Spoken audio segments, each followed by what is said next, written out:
என்னுடைய பெற்றோர்களும் என் கூட பிறந்த சகோதரர்களும் இருப்பது போல் ஒரு நுட்பமான விஷயத்தை உங்களுக்கு நான் சொல்லுகிறேன். என் கடமை என்று நினைக்கக்கூடிய காரணத்தினால் ஒரு தாயாக நினைத்து நான் சொல்லுகிறேன். இந்த நான் பேச வரதான பிள்ளைகளை உங்களுக்கு தெரியும். இதுக்கு முன்னால் நான் எப்போ புறப்பட்டேன், எவ்வளவு தூரம் பயணம் பண்ணி வந்திருக்கேன், என் வீட்டில் என் கடமைகள், இன்னைக்கு நான் என்ன சமைச்சேன், என்ன சாப்பிட்டேன், என் பயணம் எவ்வளவு வலியானது தெரியுமா? ஒரு பெண்ணாக சாதாரணமானதல்ல ஒரு பயணம் என்பது. வந்து பேசுறதுங்கிறது சென்னையில இருந்து கோயம்புத்தூருக்கு அப்படியே வந்துட முடியாது. காலையில காலேஜ் அட்டன் பண்ணிட்டு காலேஜ்ல 1 hour பர்மிஷன் மட்டுமே போட்டுட்டு நேரா கிளம்பி வர வேலைகளுடன் வேலைகள் செய்து கொண்டிருக்கிறேன். ஓய்வு கிடையாது எனக்கு. இந்த ஓய்வு கிடையாது என்கின்ற நிலையிலே நான் உனக்கு சொல்லுகிறேன். இந்த ட்ரெயின்ல ஒரு வாட்டி டிராவல் பண்ணிட்டே இருந்தேங்க. நம்மள வயது வித்தியாசமே இல்லாமல் எல்லோரும் சிரமப்படுத்துவார்கள் பெண் என்ற காரணத்துக்காக. நானும் அதற்கு விதிவிலக்கல்ல. சிரமங்கள் வருது. நான் 2 டயர் ஏசி சைட் பர்த்ல படுத்துட்டு இருக்கேன். அந்த 4 பர்த் இருக்கோங்க. இந்த பக்கம் சைட் பர்த். அந்த இடத்துல அந்த கோச்ல யாருமே இல்லை, வேற நான் மட்டும்தான் இருக்கிறேன். ஒரு ஆண் வந்தாங்க. அவன் சரியா இல்லை. அவன் நட உட பாவனை எல்லாம் எதுவும் சரியா இல்லை. ஒரு மாதிரி பிஹேவ் பண்றான். ஆனா கிட்ட வரல. பக்கத்துல ஆட்கள் இருக்காங்க, இந்த பக்கத்துக்கு அந்த பக்கத்துல ஆட்கள் இருக்காங்க. 3 பெட்டிக்கு ஆள் இல்ல. நான் மட்டும் இருக்கிறேன், அவன் மட்டும் இருக்கிறான். அவன் என்ன தெரியுமா அங்க செஞ்சான்? ஒன்னும் செய்யலைங்க. அவன் படுத்துக்கிட்டான் கீழே பர்த்ல. படுத்துட்டு அதுக்கு வேற 2 டயருக்கு இது இருக்கும் கர்டன். என்னுடைய பர்த்துக்கு முன்னால கர்டன் இல்லை. அன்னைக்கு கர்டன் எல்லாம் படுத்துட்டு என்ன பார்த்துட்டு இருக்காங்க. வேற எதுவும் செய்யல. எப்படி பார்த்துட்டு நான் டைம் ஆயிடுச்சுங்க. அசையல பார்த்துக்கிட்டே இருக்க. எனக்கு பயங்கரமா டிஸ்டர்ப் ஆகுது. நான் என்ன பண்ண, உடனே படுக்கை இழுக்க போட்டுட்டு படுத்தேன். திருப்பி படுத்தேன். ஆனா உணர்வு அப்படி இருக்கு. எவ்வளவு நேரம் அப்படியே படுத்திருக்கிறது? 3 மணி நேரம். இந்த பக்கம் திரும்பி படுத்தா அப்படியே பார்த்துட்டு இருக்கான். மறுபடியும் டிஸ்டர்ப், தூக்கமே இல்லை. அப்புறமா எழுந்தான், அப்படியே நடந்தான், போனா பாத்ரூமுக்கு, மறுபடியும் வந்தான், மறுபடியும் உட்காந்தான், பொசிஷன் மாத்தி உட்காந்து மறுபடியும் பாக்குறான். எனக்கு தூக்கமே இல்லைங்க அன்னைக்கு நைட் எல்லாம். ஆனா அவன் கிட்ட வரல. கிட்ட வந்தான் அவன் செத்தான். அவன் கிட்ட வரல. ஆனா நான் ரொம்ப அலர்ட்டாதான் படுத்திருக்கிறேன். கிட்ட வரல.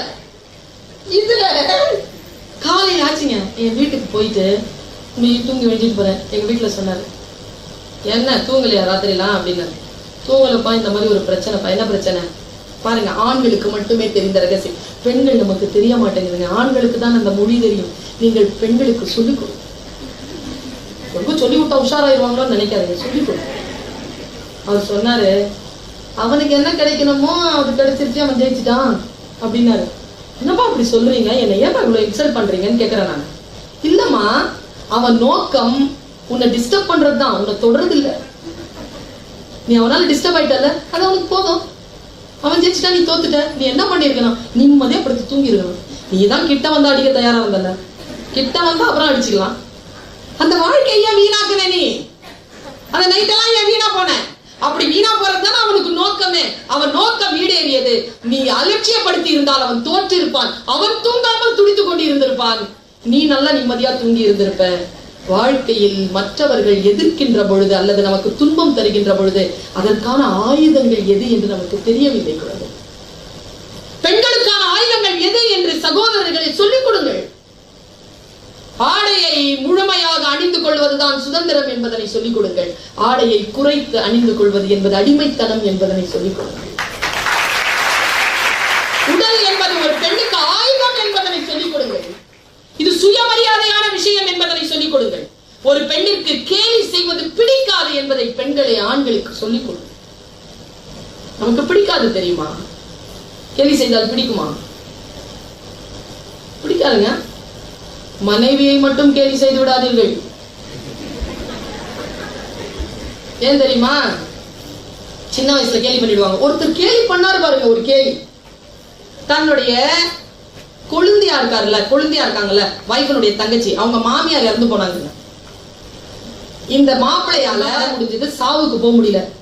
மனைவியை மட்டும் அமைச்சு வச்சுட்டாரு. 10ஆம் நாளுக்கு போய் அவரு அவங்களுக்கு அந்த தன் கொழுந்தியாகிட்ட பேசுறாராமா. கிண்டலு கொழுந்தியாட்ட, இங்க பாருங்க, நான் உங்க மாமியாருடைய சாவுக்கு வரலங்கிறதுனால நீங்க என் மாமியார் சாவுக்கு வராம இருந்துடாதீங்க. எப்படி இருக்குது இது? அவர் சொல்லும் போது அவருக்கு 35 வயசுங்க, இன்னைக்கு அவருக்கு 70 வயசுங்க. அந்த அம்மா இப்ப வரைக்கும் வச்சு செய்யுது. சிக்கனர் சின்ன வயசுல தெரியாது கேலி கிண்டல்லாம். 60 வயசு ஆனதுக்கு அப்புறம் அது ஒன்னொன்னா கோத்து வச்சிருக்கோம்னா ஒன்னொன்னா எடுத்து விடும். அப்புறமா நீங்க தவிக்க வேண்டியதுதான். சிறிய வயதிலேயே பெண்களை மிகவும் கண்ணியத்துடன் நடத்துதல் மிக நுட்பமான ஒரு விஷயத்தை உங்களுக்கு நான் சொல்லுகிறேன். இப்பதான் அதை இதை பற்றி சிந்தித்து வந்தேன். எனக்கு ஒரு வாட்ஸ்அப்ல ஒரு செய்தி வந்தது. இது எத்தனை பேருக்கு தெரியும் தெரியாது என்பது எனக்கு தெரியாது. நிர்வாகத்தில் இருக்கக்கூடிய பெண்கள், மூத்த பெண்கள், அவர்களுக்கு மூத்ததாக இருக்கக்கூடியவர்கள், அவர்களை வழிநடத்தக்கூடியவர்கள் புரிந்து கொள்ளக்கூடிய விஷயம் என்பதற்காக நான் சொல்லுகிறேன். தமிழகத்தில் தற்கொலை செய்து கொள்கின்ற பெண்களினுடைய விகிதாச்சாரம் கூடிக்கொண்டிருப்பதற்கான காரணம் என்ன என்று ஆய்வு கொண்டிருக்கிறார்கள். ஸ்ட்ரெஸ் சொல்றாங்க. ஆண்களும் செத்து போகிறார்கள், அவர்களும் சூசைட் பண்ணிக்கிறார். ஆனால் பெண்களுடைய விகிதாச்சாரம் அதிகமா இருக்கு. தீயிட்டு தற்கொலை செய்து கொள்கிறார். ஒரு போஸ்ட்மார்ட்டம் பண்ற ஒரு டாக்டர் சொல்றாரு, அந்த போஸ்ட்மார்ட்டம் பண்ணும் பொழுது 99.8 பெண்களுக்கு, 100 பேர் செத்துருக்காங்கன்னா போஸ்ட்மார்ட்டம் பண்ணும்போது 99.8 பேருக்கு கர்ப்பப்பையில் சினை முட்டைகள் இருக்கின்றன. அப்படின்னா மாதவிடாய் வருவதற்கு 2-3 நாட்களுக்கு முன்னால் இந்த தற்கொலை நடக்கிறது. இப்படி ஒரு ஆய்வு சொல்லப்பட்டது. ஆக மாதவிடாய் வருவதற்கு, மென்சுரேஷன் பீரியட் வர்றதுக்கு 3-4 டேஸ் இருக்குதா? உங்களுக்கு அந்த டேட்ஸ் தெரியுதா? உங்களுக்கு ஸ்ட்ரெஸ்ஃபுல்லா அன்னைக்கு நீங்க ஃபீல் பண்றதுக்கு ஆரம்பிக்கின்ற பொழுது அந்த நாட்களை சுய உணர்வோடு நோட் பண்ணி வச்சுக்கோங்க. தியானத்தில் இருங்கள், நல்ல மியூசிக் கேளுங்க, அன்றைக்கு 2-3 வேளை குளியுங்கள், உடற்பயிற்சி செய்யுங்கள், நல்ல இசையை கேளுங்கள், நல்ல தியானத்தையும் வழிபாட்டையும் முன்னெடுங்கள். இந்த கெக்க பெக்கன்னு சிரிக்கிற சேனல் இருக்குல்ல, அது ஒட்டு மொத்தமா உட்கார்ந்து பாருங்க. ஸ்ட்ரெஸ் பஸ்டர் பண்ணிக்கோங்க. அந்த 3 டேஸ் உங்களுக்கு வந்து, அதாவது மாதவிடாய் ஆரம்பிக்கிற 3 டேஸ் கிடையாது, மாதவிடாய்க்கு முன்னால் இருக்கக்கூடிய 3 நாட்களில் நீங்கள் கவனமாட்டீர்கள். யாருக்கு இதெல்லாம் சொல்லித்தரா? நமக்கு சொல்லி தருவதற்கே ஆள் இல்லையே. யோசித்து பார்த்தால் நமக்கான விடியல்கள் நம் கையில் தான் இருக்கிறது. ஆனா என்ன, நாம் எழுந்து நிற்க வேண்டும். நம் சுயமரியாதை இல்லாத விஷயங்கள் எங்கே நடந்தாலும், அது எனக்கு நடந்தாலும் சரி, அம்மாவுக்கு நடந்தாலும் சரி, இந்த தங்கச்சிக்கு நடந்தாலும் சரி, யாருக்கு நடந்தாலும் அது பெண்ணுக்கு நடந்தது, உனக்கு நடந்தாலும் அது பெண்ணுக்கு நடந்தது. பெண்ணுக்கு எதிராக இருக்கக்கூடிய விஷயங்களை நீ நிச்சயமாக மறுப்பதற்காகவும் எதிர்ப்பதற்காகவும் எதிர்கொள்வதற்காகவும் நீ தயாராக இருக்க வேண்டும். ஒன்னும் இல்லைங்க, இந்த மார்ச் 8 நாள் இல்ல, அதுக்கு முன்னால் ஒரு 20 வருஷம் பெரிய போராட்டம் ஒண்ணு நடந்தது. பஞ்சாலையில நடந்த போராட்டம் தான். ஆணுக்கும் பெண்ணுக்கும் சரிசமமாக கூலி வேண்டும் என்பதற்காக பெண்கள் உள்ளிருப்பு போராட்டம் நடத்தி பல பெண்கள் செத்து போனார்கள் அமெரிக்காவில். அதற்கான ஒரு நாள் தான். ஆணுக்கும் பெண்ணுக்குமான கூலி சமமாக வழங்கப்பட வேண்டும் என்று நாம் பேசுகிறோம் என்றால், அது சமமாக வழங்கப்படுகின்ற பொழுது இந்த நாள் பொருள் பொதிந்த நாளாக வருகிறது. ஆணுக்கும் பெண்ணுக்கும் சமமான கூலி வழங்கப்படுறதா? இது ஆம்பளை சமம் பொம்பளை சமம் இன்னைக்கும் சொல்றோமா இல்லையா? என்னமா என்னதான் இருந்தாலும் பொம்பளை சமம் தானே சொல்றாங்களா இல்லையா? பெண்ணிற்கான உடல் உழைப்பு மிக முக்கியம். நான் ஒண்ணு சொல்றேங்க, ஆண் உயிர் பெண் மெய். எப்படி புரிஞ்சுக்கிறீங்கன்னு தெரியல. ஆண் உயிருங்க, அவன் தனித்தும் இயங்குவான், உடலோடு சேர்ந்தும் இயங்குவான். ஆனால் பெண் என்கின்ற உடல் இருக்குல்ல, உயிரோடு சேர்ந்துதான் இயங்கும். அவன் மெய். கணவனுக்கு உடலை தருபவள், குழந்தைக்கு அவன் உடலை தருபவள். கணவனுக்கு தன் உடலை தருபவள், குழந்தைக்கு அவன் உடலை தருபவள். உடலாகவே இருப்பவள் பெண். அந்த உடலாக இருக்கக்கூடிய அந்த பெண்ணிற்கான இருப்பு அது மிக மரியாதைக்குரியது. ஆம்பளையும் பொம்பளையும் சரிநிகர் சமம் இல்லையா? பெண் உயர்வு தான். நீங்க ஆம்பளை உயர்வு இல்ல, ஆண் உயிர். ஆனால் அந்த உயிரை இயக்கக்கூடிய உடல் என்னங்க, தசரதனை பற்றி கம்பன் சொல்லுகின்ற பொழுது உயிரெல்லாம் இயங்குவதோர் உடம்பும் ஆயினான் தானே சொல்லுவான். மன்னர் உயிர்த்தே மலர்களை உலகம் சொல்லி சங்க இலக்கியம் சொல்லுது. கிடையாது. மன்னன் உயிர் கிடையாது, மன்னன் உடல். தலைவன் என்பவன் உடல். உடல் இருந்தால் தானே இயங்க முடியும். பெண்களாகிய நாம் உடல். இந்த உடல் சார்ந்த சிந்தனையை மிகவும் ஆழமாகவும் புத்திசாலித்தனத்துடனும் முன்னெடுங்கள். உங்களுடைய உடலை நீங்கள் மரியாதை செய்யுங்கள். அலங்காரம் செய்து கொள்ள வேண்டிய அவசியம் கிடையாது. ஆரோக்கியமாக இருப்ப சூப்பர். எதுக்குன்னு சொல்லுங்க. 23 years old, slim, fair, domestically well trained, preferably home size, matrimony. என்ன பண்ண போற நீ? slim, fair, என்ன பண்ண போற? கருப்பு நம் தேசிய நிறம். கருப்பு கலகத்தின் குரல். கருப்பு புரட்சியின் நிறம். புரட்சியின் நிறமாகும், கலகத்தின் குரலாகும், தேசியத்தினுடைய சுயமரியாதைக்கான நிறமாகவும் கருப்பு இருக்கிறது. ஞாபகம் வச்சுக்கோங்க. அது நல்ல ஒரு டயலாக் வரும். அழுக்காக விடுவேன்றதுனால தான் கருப்பா பெற்றது. நமக்கு அழுக்காகும் பயம் இல்லை. ஓரத்தில் சிகப்பழ. எதுக்கு? என்ன பண்ண போற? நம்பாத. அப்படி ஆரே வாரத்தில் சிகப்பழகா இருந்தா எத்தனையோ பேர் சிவப்பா சுத்திட்டு இருப்பாங்களா இல்லையா? பணம் கொண்டவர்கள் இல்ல. சிவப்பாக இருப்பது, சிவப்பு என்பது நிறம், அழகு அல்ல. ஆங்கிலம் என்பது மொழி, அறிவல்ல. ஒரு விஷயத்தின் மீது மோகம் கொள்ளாத. நின்று நிதானித்து நிலை பெற்று நீ பார்த்தால் பெண்ணிற்கான ஏற்றம் என்னன்னு தெரியும். பெண்ணிற்கான சுயமரியாதை என்கின்ற வெளியோடு நீ இரு. நீ பெண்ணா இருக்கிறல்ல, இந்த உலகத்தில் அற்புதமான வாய்ப்பு. The greatest opportunity being a woman is a happiness. Just enjoy that. நம்ம 4 பேர் நின்னோன்னு வச்சுக்கோங்களேன். சிரிப்போமா இல்லையா? இந்த 4 பேரை இங்க நிறுத்தி வைங்க. சிரிக்கிறாங்க. காலையில வந்த உடனே என்னடி இன்னைக்கு சாப்பாடுன்னு சொன்னாலும் சிரிச்சுக்கிட்டே கேட்போம். அவங்க கேட்பாங்க, என்ன வச்சுருக்காங்க,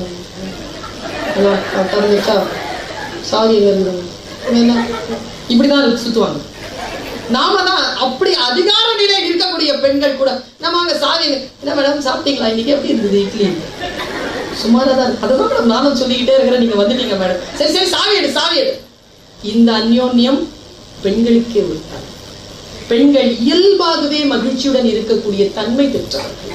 அந்த மகிழ்ச்சியை தொலைக்காமல் இருப்பது, அந்த மகிழ்ச்சியை தொலைக்காமல் இருப்பதற்கான வாய்ப்புகளை அதிகப்படுத்திக் கொள்ளுங்கள். சுயமரியாதையுடன் இருங்கள், சுய உணர்வோடு இருங்கள். அவேர்னஸ், அவேர்னஸோட இருங்க. யார் எப்படி கடந்து போனாலும், பயிர்ப்பு என்கின்ற சொல் சாதாரண சொல் இல்லை. அச்சம், மடம், நாணம், பயிர்ப்புன்னு சொல்றோம்ல, அந்த பயிர்ப்பு என்பது நம்முடைய முழுமையான அலர்ட்னஸ்க்கு பேர் தான் பயிர்ப்பு. யார் நம்மளை பார்த்துட்டு இருந்தா கூட நமக்கு அந்த அலர்ட்னஸ் இருக்கும், அதுக்கு பேர் தான் பயிர்ப்பு. அது வரம், அதை சாகடித்து விடாதீர்கள். அதை அடுத்த நிலைக்கு நம்முடைய அடுத்த தலைமுறைக்கு எடுத்து செல்லக்கூடிய அந்த ஆற்றலை பெண்கள் பெற வேண்டும்.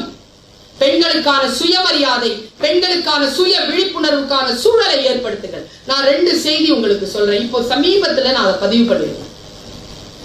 எந்த பெண்ணின் அந்தரங்கத்தை பற்றியும் யாரும் பேசாமல் இருந்தது. இன்னைக்கு ஒரு ஓத்து எடுப்போமா, நாம் இன்னைக்கு ஒரு உறுதிப்பாடு எடுப்போமா? எந்த பெண்ணின் அந்தரங்கத்தை பற்றியும் யாரும் பேச மாட்டோம். நம்பர் 1.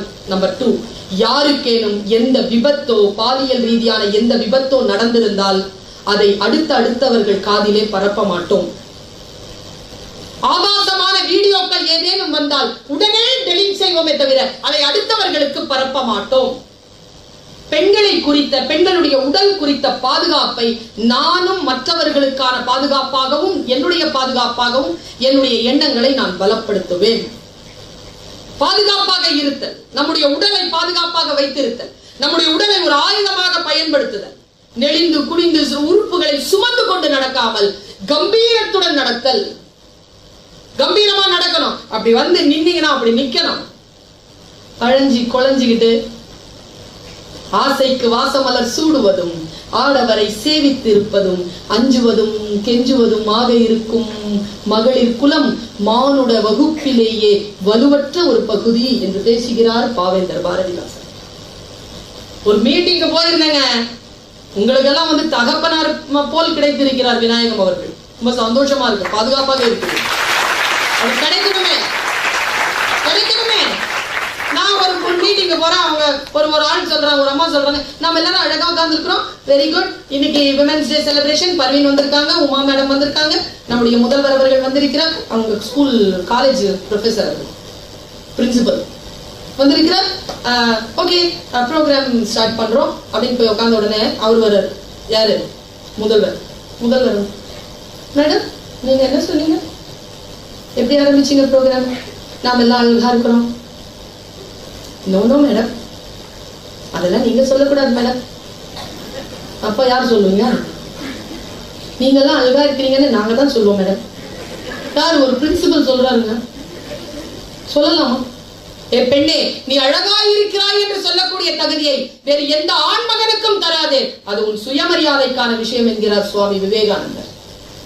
சுயமரியாதை யாருமே நம்மளை பார்த்து அழகா இருக்கிறாங்க சொல்லிட முடியாது. சொன்னா நம்மளை மானபங்கப்படுத்துகிறார்கள் என்ற அர்த்தம். என் அழகை பற்றி பேசுவதற்கு நீ யார்? உனக்கு என்ன நோக்கம் இருக்கிறது? என்னை பற்றி ஏன் பேசுகிறாய்? என் உடலை பற்றி ஏன் பேசுகிறாய்? இப்படி சொல்லக்கூடிய 16-17 வயது பிள்ளைகளுக்கு இந்த புத்தி வந்துச்சுன்னா போதுமே. யாரும் நம்ம எதுவும் செய்ய மாட்டார்களே. நாம் யாருக்கும் எப்படியும் அடிபணிய மாட்டோமே. நான் ஒரு 2 செய்தியை சொல்லிட்டு நான் விடைபெறுகிறேன். 2 மிக முக்கியமான செய்திகள் பாருங்க. கல்கத்தா காளி பத்தி கேள்விப்பட்டிருக்கீங்களா? கேள்விப்பட்டிருக்கீங்களா ஐயா? பிள்ளைகளை தெரியுமா உங்களுக்கு கல்கத்தா காளி பத்தி? தெரியாதா? நான் போயிருந்தேன் ஒரு நாள் கல்கத்தாவுக்கு. போனா வெள்ளிக்கிழமை அன்னைக்கு ப்ரோக்ராம் முடிச்சுட்டு நான் சொன்னேன், நான் தக்ஷிணேஸ்வரம் போனோங்க, நான் வந்து ராமகிருஷ்ண பரமஹம்சருடைய காளிகாட் போனோன்னு. என்னத்துக்கு என்னங்க? இல்ல எனக்கு விவேகானந்தரை பிடிக்கும், எனக்கு ராமகிருஷ்ணர் அதனால பிடிக்கும். ராமகிருஷ்ணர் ஏதோ அந்த கோயில் எல்லாம் உட்காந்துட்டு பூஜை எல்லாம் பண்ணுவாரு, அதை நான் பார்க்கணும் அப்படின்னு. சரின்னு போனாரு. அது வேறு, தக்ஷிணேஸ்வரம் வேறு, காளிகாட் வேறுன்னு சொன்னாங்க. சரி, தக்ஷிணேஸ்வரம் போயிட்டு காளிகாட் போயிட்டு பார்த்துட்டு வேடிக்கை பார்க்கலாம். ஆனா படிக்கிறோம்ல, படிக்கிறத வேடிக்கை பார்க்கறது அவ்வளவு ஆசை. நீங்க பார்க்க முடியாதுங்க இந்த காட்சியை. அப்படி உட்கார்ந்துட்டு இருக்கிறாங்க, நின்றுட்டு இருக்காங்க, சுத்தி சுத்தி சுத்தி புடவை இவ்வளவு பெருசுங்க. மூக்கெல்லாம் அந்த பெரிய நத்துன்னு சொல்லுவாங்களா, அது போட்டுருக்க அம்மா. நாக்கு வயிற்றுல தொங்குது. நல்ல மாலை எல்லாம் போட்டு இந்த கையை அப்படி வச்சிருக்காங்க. இந்த கையில நிறைய வளையல்கள் சமர்ப்பணம் பண்ணியிருக்காங்க. கொஞ்ச நேரம் பார்த்துட்டே இருக்கு. திக்குற மனசுல ஒரு கேள்விங்க. இந்த கோபமா இருக்கிற இந்த லேடி கிட்ட எதை கேட்கிறாங்க இவங்கெல்லாம்? கோபமா இருக்கிற அம்மாட்ட கேட்க முடியுமா? முடியாது இல்லையா? நம்ம கோபமா இருக்கிறோம், என்ன சமையல் அப்படின்னு கேட்டா என்ன ஆகும்? கோபமா இருந்த கிட்ட போக மாட்டோம் நாம. அவரு சொன்னாரு, நான் சொன்னேன் இவ்வளவு கோபமா இருக்கிற தாய் கிட்ட எப்படிங்க கேட்கறது அப்படின்னா, அந்த ஐயா சொன்னாரு, இது கோபமா இருக்கிற இடம் இல்லைங்க, கோபம் தனிஞ்ச இடம். நல்லா கிட்ட காளியை பாத்தீங்கன்னா சின்ன ஸ்லைட்டா சிரிப்பு இருக்கும். எப்படி அந்த சிரிப்பு வந்துச்சுன்னா, கோபம் அடங்கின இடமா அது. கோபம் அடங்கினா நாக்கு வெள்ள தள்ளிடுமா? யோகால நாக்கு வெள்ள தள்ளின இடமா அது. என்னத்துக்குங்கன்னு சொன்னா, கீழே பாருங்க அந்த அம்மா யாரையோ மிதிச்சிட்டு இருக்கு, அது கோபம் போயிருச்சுங்க. அது மிதிச்ச உடனே கோபம் போயிருச்சு. நான் எட்டி பார்த்தேங்க, எப்பா அப்படியே நைட் மேர் ஆயிடுச்சு எனக்கு. இதுவா உண்மை? இதுவா உண்மை? ஆமா அதான் உண்மை. நான் பார்த்துட்டு வந்தேன், அதான் உண்மை.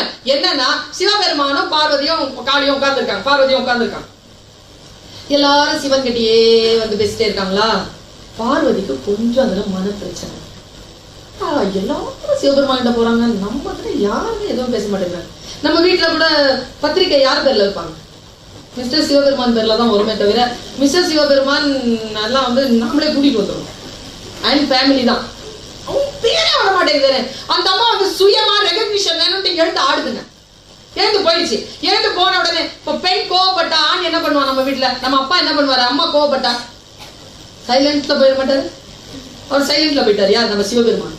அந்த அம்மா கிடந்து ஆடிக்கிட்டே இருந்துச்சான். ஆடி ஆடி ஆடி உடம்பெல்லாம் அருந்து விழற மாதிரி ஆடி ஆடி ஆடி ஆடி பிரபஞ்சமே அழியிற அளவுக்கு வந்தா. விஷ்ணு கிட்ட போய் கேட்கறாங்க, பிரம்மாட்ட போய் கேட்கறாங்க, யாருமே அந்த அம்மா கோவத்தை அடக்க முடியாது. சிவபெருமான வந்து கூப்பிட்டாங்க, உங்க மிஸ்ஸஸ் தானே ஆடிட்டு இருக்கு, வந்து கொஞ்சம் சமாதானப்படுத்துங்க, உலகமே அழிஞ்சிரும். புது மாப்பிள்ள அதை கேட்டு வச்சுக்கணும். போயிட்டு அவர் என்ன பண்ணாரு, நேரா போய் சக்தி அப்படின்னாராம். அந்த அம்மா ஆடிக்கிட்டே இருக்குது. இங்க பாரு, உனக்கு ரெகக்னிஷன் வேணும், அவ்வளவுதானே. யாருக்கிட்ட உனக்கு ரெகக்னிஷன் வேணும், யாருக்கிட்ட உனக்கு அங்கீகாரம் வேணும், இங்க பாரு அப்படின்னா ஆடிக்கிட்டே இருக்கு. இந்த பாரு, ஏன் என்னதானே எல்லா உலகமும் நம்புது, இந்தா நானே உனக்குதான், இந்தா எடுத்துக்கோ அப்படின்னு கிட்ட போறான். அது பாட்டுக்கு ஆடிக்கிட்டே இருக்கு, அடங்க மாட்டேங்குது. அது கோபத்துல ஆடினா அடங்காதுல்ல அவ்வளவு சீக்கிரம்.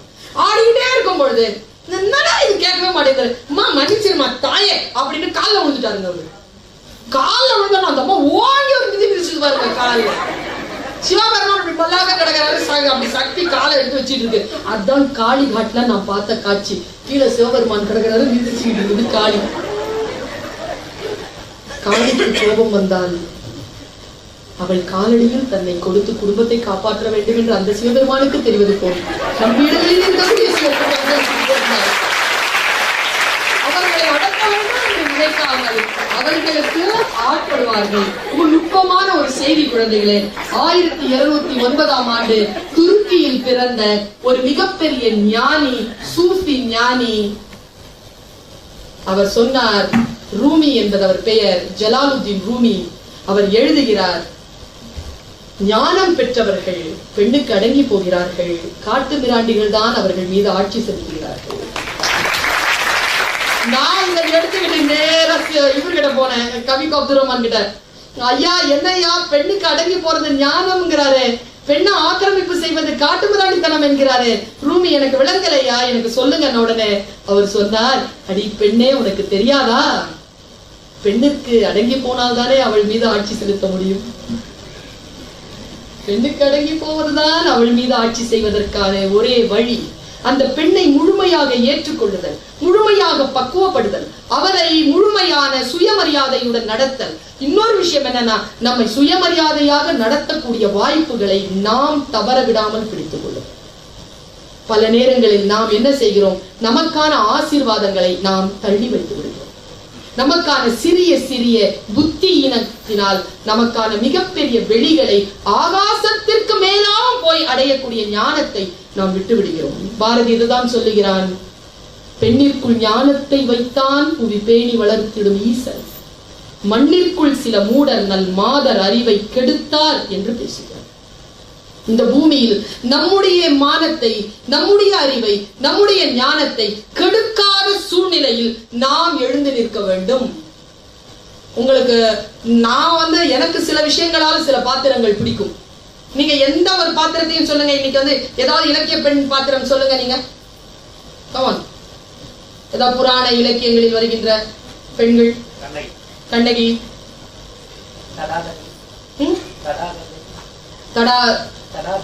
தடாதகை யார் அவங்க? யார் எந்த கான்டெக்ட்ல வராங்க அவங்க? தாடகையா தடாகையா? தடாதகை மீனாட்சியா?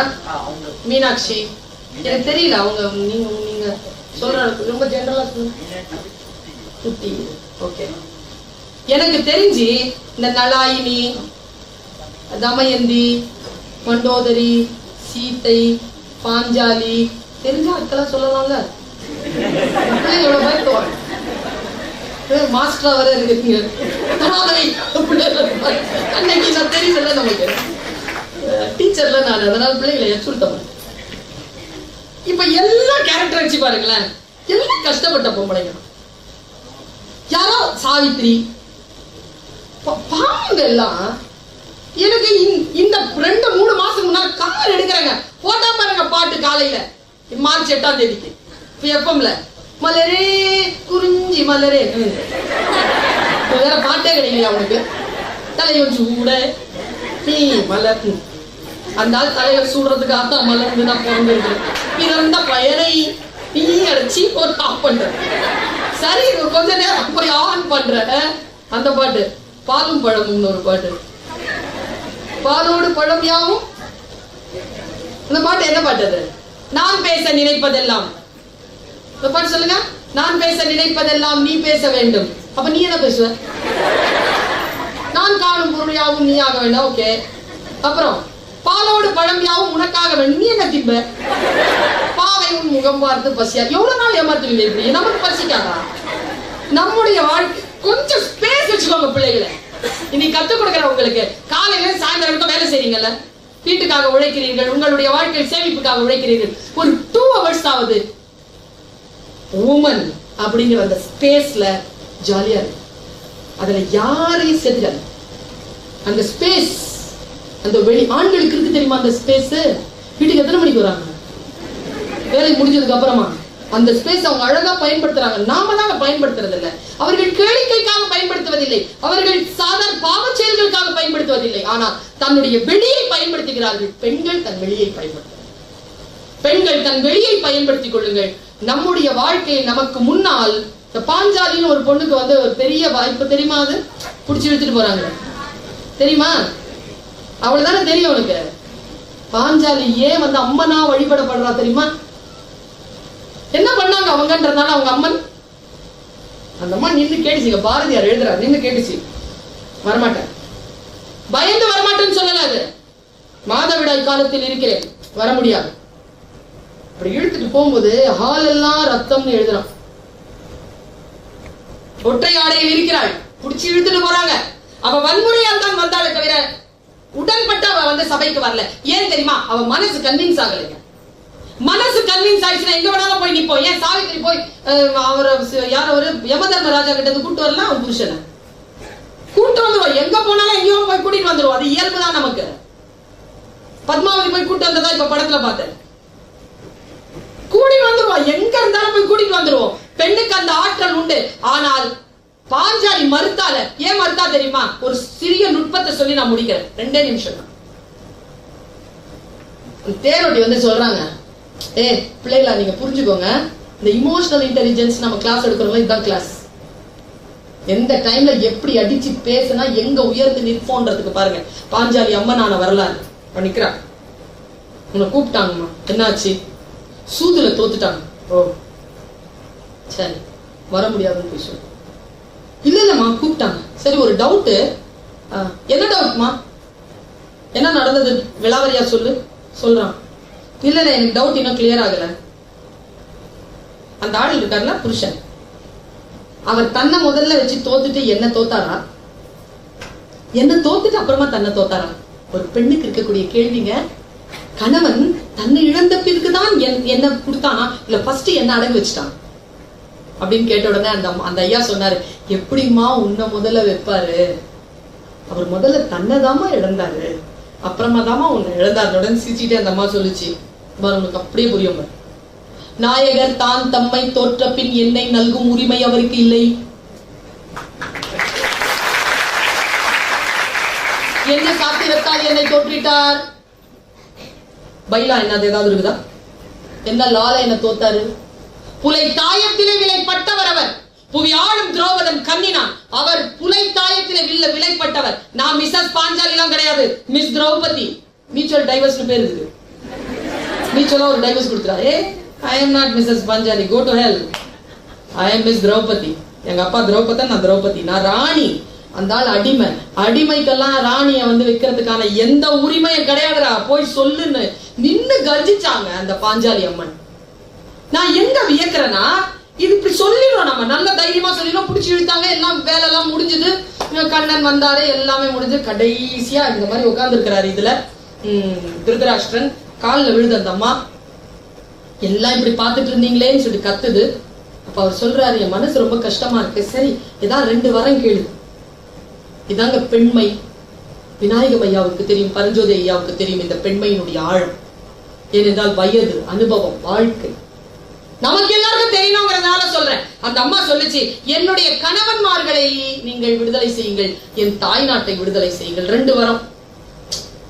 அவரு கத்துறாரு, என்னம்மா தப்பு பண்ணிட்டியம்மா, கணவன்மார்களோடு சேர்ந்து உன் விடுதலை நீ பெறவில்லை. அந்த அம்மா சொல்றியோ, நான் தான் அடிமையே இல்லைங்க, நீ யாருப்பா எனக்கு விடுதலையை கொடுப்பதற்கு என்று கேட்டா பாருங்க, அங்கே எழுந்து நிற்கிறாள் அந்த அம்மன். நாம் உள்ளுக்குள் தான் குழந்தைகளை, பெண்களை சிதைந்து போகிறோம். இந்த சிதைவுகள் இல்லாமல் சுயமரியாதையோடு எழுந்து நிற்கின்ற பொழுது நமக்கு தவறாக நடக்கக்கூடிய விஷயங்கள் நம் கண் பார்வையா போய் விழும். எங்கேயோ போய் நாம் சிக்கிக்கொள்ள மாட்டோம். இந்த விழிப்புணர்வோடு இந்த சுயமரியாதையோடு நீங்கள் அடுத்தடுத்து வரக்கூடிய நாட்களை நீங்கள் சந்திக்க வேண்டும் என்கின்ற கோரிக்கையோடு உங்கள் அனைவரும்